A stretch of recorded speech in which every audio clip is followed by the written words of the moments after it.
10명이 백내장 수술하면 2명에서 5명 정도는 생길 수 있습니다. 뭔가 수술이 잘못돼서 그렇다고 오해하는 분들이 계신데 그건 아니고요. 수술을 아무리 잘 해놓더라도 일부의 환자에서는 발생할 수 있어요.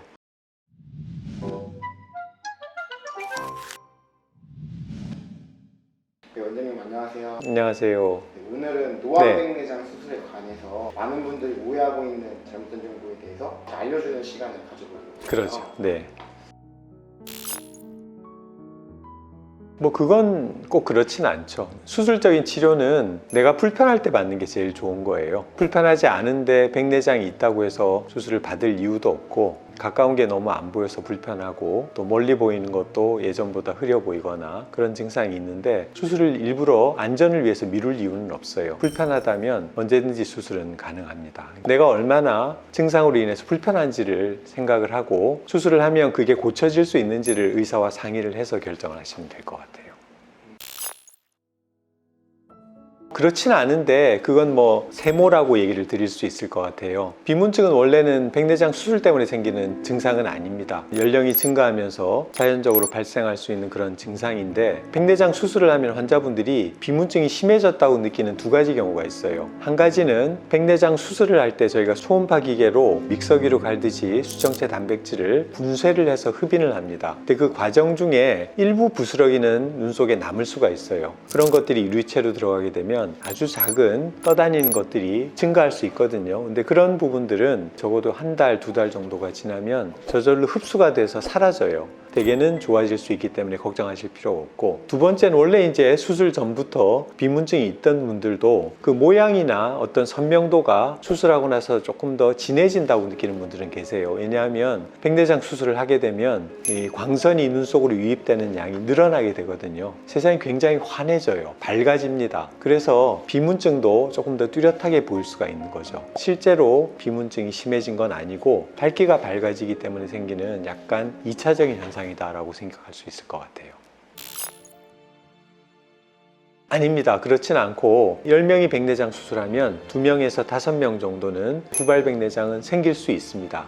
빨리 오는 분들은 2-3달 만에 오기도 해요. 한 2년, 3년, 수년이 경과한 이후에 오기도 하고, 그게 생기는 이유는 사실 학술적으로 따지자면 우리가 백내장을 제거할 때 수정체 내부에 있는 혼탁이 생긴 단백질들은 다 제거가 되는데 거기에 일부 세포들이 남게 돼요. 피질 세포라고 얘기하는데 그게 수정체의 낭을 남겨놓는 곳에 일부 남아있기 때문에 시간이 흐르면서 조금씩 증식을 해서 그게 섬유화 반응을 일으키면 수정체 낭을 투명도를 떨어뜨리게 돼요. 그래서 수정체 낭 혼탁이라고 얘기를 하는데 간단하게는 그냥 후발 백내장이라고 얘기를 하죠. 뭔가 수술이 잘못돼서 그렇다고 오해하는 분들이 계신데 그건 아니고요. 수술을 아무리 잘 해놓더라도 일부의 환자에서는 후발 백내장이 발생할 수 있어요. 이제 그런 게 생겼을 때 크게 염려를 안 하셔도 되는 게, 우리가 수술을 또 하는 게 아니라 레이저 시술로 대략 한 1분 정도의 시간을 투자를 하면 후발 백내장을 간단하게 치료를 할 수가 있습니다. 진짜 무상 AS도 가능한가요? 그래도 무상으로 할 수가 없는 것이, 그 시술을 하려면 레이저 장비도 필요하고 또 의사가 노력도 해야 되고 관리도 해야 되고 하니까. 제가 노안백내장을 했다가 후발 백내장이 생기면 저는 제가 무료로 해드릴게요. 특별한 관계입니다. 그게 사실 환자분들이 제일 가지고 있는 큰 오해 중에 하나인데, 백내장 수술이라고 하는 것은 백내장만 제거하면 시력이 안 돌아와요. 왜냐하면 수정체가 가지고 있던 고유의 기능이 굴절 기능이거든요. 외부에서 들어오는 광선을 황반에 굴절을 일으켜서 초점을 맺어줘야지 그 물체를 형상을 뚜렷하게 볼 수가 있어요. 근데 백내장을 제거만 하면 투명도는 복원이 되지만 굴절 현상을 복원시키지는 못해요. 그래서 우리가 넣는 게 인공수정체거든요. 그러니까 우리가 노안 백내장은 수정체가 들어가고 일반 백내장은 수정체가 안 들어가는 게 아니라 모든 백내장 수술은 인공수정체가 반드시 들어가야 돼요. 근데 그 들어가는 인공수정체가 단초점, 모노포칼 인공수정체냐 아니면 다중초점, 멀티포칼 인공수정체냐에 따라서 일반 백내장이냐 노안 백내장이냐로 구분이 되는 거죠. 그래서 인공수정체를 빼버리면 시력은 다시 없어지는 거예요. 그래서 우리가 노안 백내장 수술을 하고 이제 대부분은 만족을 하시지만 일부 환자들이 야간 야간에 불빛이 번져 보이거나 흐린 느낌 때문에 그걸 못 견뎌하는 분들이 아주 드물게 계시거든요. 그런 경우에는 방법은 다중초점 인공수정체를 단초점 인공수정체로 교환하는 방식은 가능하지만 다중초점 인공수정체를 빼버린다고 해서 빛 번짐이 사라지고 시력이 다시 복원되는 것은 아닙니다. 단초점이든 다초점이든 인공수정체는 필수적이다라고 생각하시면 돼요.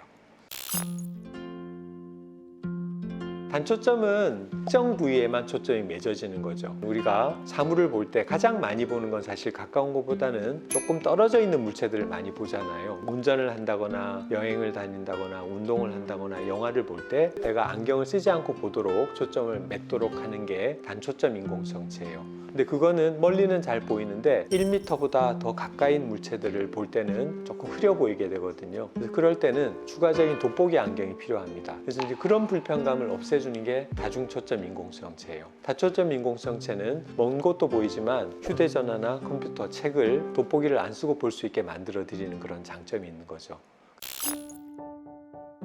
고혈압은 문제가 없는데 당뇨는 당뇨 망막병증이 당뇨를 앓은 지 20년, 30년 이렇게 오래된 분들은 있습니다. 근데 그 당뇨 망막병증이 아주 심할 경우에는 백내장 수술해도 시력이 잘 회복되지 않을 정도로 망막에 황반 부분이 많이 부어 있거나 나쁠 수가 있어요. 그런 경우에는 저희가 노안백내장 수술은 권하지는 않습니다. 그래서 당뇨가 있다고 안 되는 건 아니고 당뇨에 합병된 망막병증이 심하게 있을 경우에는 노안백내장이 안 될 수도 있다, 이렇게 이해를 하시면 될 것 같아요. 지금 노안백내장 수술 받는 분들이 굉장히 많이 주변에 늘었죠. 40, 50대 이후에 노안이 오면서 생기는 그 불편감이 얼마나 심한지는 겪어보지 않은 사람이면 모릅니다. 근데 예전에는 이걸 수술로 고칠 수가 없었는데 지금은 충분히 그걸 수술을 통해서 많은 부분을 그 증상을 개선을 할 수 있거든요. 안경을 쓰는 게 불편하거나 혹은 안경을 써도 불편하다면 수술을 해서 고칠 수 있는 부분들이 사실 많이 있기 때문에 이런 수술에 대해서 너무 부정적인 생각을 가지지 마시고 전문가와 상담을 통해서 수술을 한번 고려를 해보는 것도 참 좋겠다라는 게 수술을 먼저 받은 사람의 입장, 또 의사의 입장으로서 보내드리는 그런 바입니다.